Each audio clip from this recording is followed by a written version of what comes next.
ప్రభువు పేరట మీ అందరికీ శుభాభివందనములు. ఈరోజు మన అనుదిన వాక్య ధ్యానమైన ఎడారిలో సెలయేర్లలోని వాక్యము.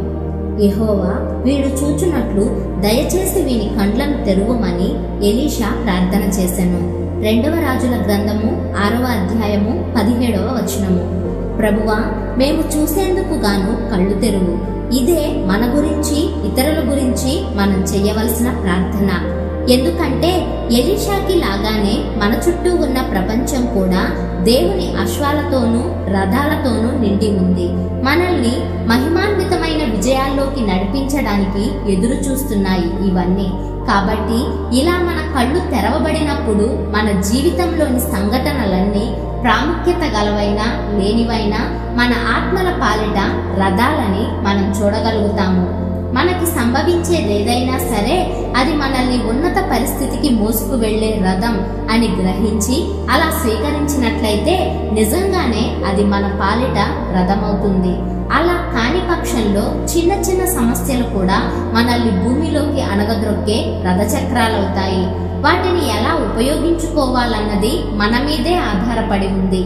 ఆ సంఘటనలు ఏవి అన్న దాని మీద కాదు, వాటిని మనం ఎలా స్వీకరిస్తున్నామో అన్న దాని మీదే అంతా ఆధారపడి ఉంది. మనం క్రింద పడిపోయి వాటి క్రిందికి వెళ్తే మన మీదుగా వెళ్ళిపోయి మనల్ని అట్టడుగుకి తొక్కేస్తాయి. అలా కాక విజయ వాహనాలుగా వాటిని భావించి వాటిని అధిరోహిస్తే మనల్ని అవి విజయోత్సవంతో ముందుకి పైకి తీసుకెళ్లిపోతాయి. అవే దేవుని రథాలవుతాయి. చప్పగా చల్లారిపోయి కూలబడ్డ ఆత్మ కోసం దేవుడేమీ చెయ్యలేడు.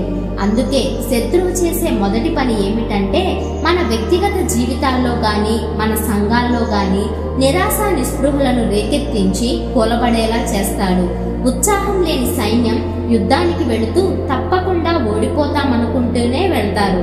ఈ మధ్య ఒక మిషనరీ స్త్రీ అంది, కేవలం ఆవిడ ఆత్మ కృంగిపోవడం వల్లనే ఆవిడ ఆసుపత్రిలో చేరవలసి వచ్చింది.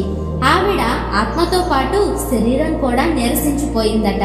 ఈ విధంగా మన ఆత్మలపై శత్రువు చేసే దాడుల గురించి అప్రమత్తతతో ఉంటూ వాటిని ఎదుర్కొనే విధానాలను నేర్చుకుని ఉండాలి.